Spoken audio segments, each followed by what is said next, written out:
নাভিতে ব্যথা, এটা নিয়ে কিন্তু অনেক গর্ভবতী মায়েরাই ভীষণ চিন্তিত হয়ে পড়ে যে কেন নাভিতে ব্যথা হচ্ছে।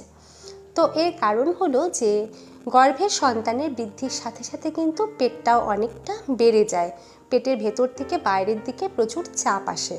আর নাভিটা যেহেতু পেটের একেবারে কেন্দ্রে অবস্থান করে, তাই নাভির উপর চাপটাই কিন্তু সবচাইতে বেশি পড়ে, যে কারণে নাভিতে ব্যথা হওয়া বা হালকা চিনচিন হওয়া এটা কিন্তু খুবই স্বাভাবিক। এবং ডেলিভারির পরে কিন্তু এই ব্যথা একেবারেই কমে যায়। এটা গর্ভাবস্থার যে কোনো সময় হতে পারে, ফার্স্ট ট্রাইমেস্টার থেকে শুরু করে থার্ড ট্রাইমেস্টার পর্যন্ত হালকা হালকা ব্যথা হওয়াটা কিন্তু খুবই স্বাভাবিক। তবে অনেক সময় এই ব্যথার কারণ হয়ে থাকে হার্নিয়া। মায়ের পেটে যদি হার্নিয়া হয় তাহলে কিন্তু নাভিতে ব্যথা হতে পারে। সেই ব্যথাটা কিন্তু একেবারেই স্বাভাবিক নয়।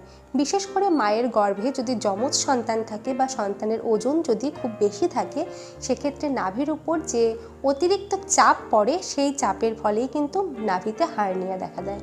হার্নিয়া হলে যেমন নাভিতে ব্যথা হয়, তার পাশাপাশি কিন্তু নাভি ফুলে যেতে পারে, লাল হয়ে যেতে পারে, তারপরে জ্বর হতে পারে, ডায়রিয়া হতে পারে।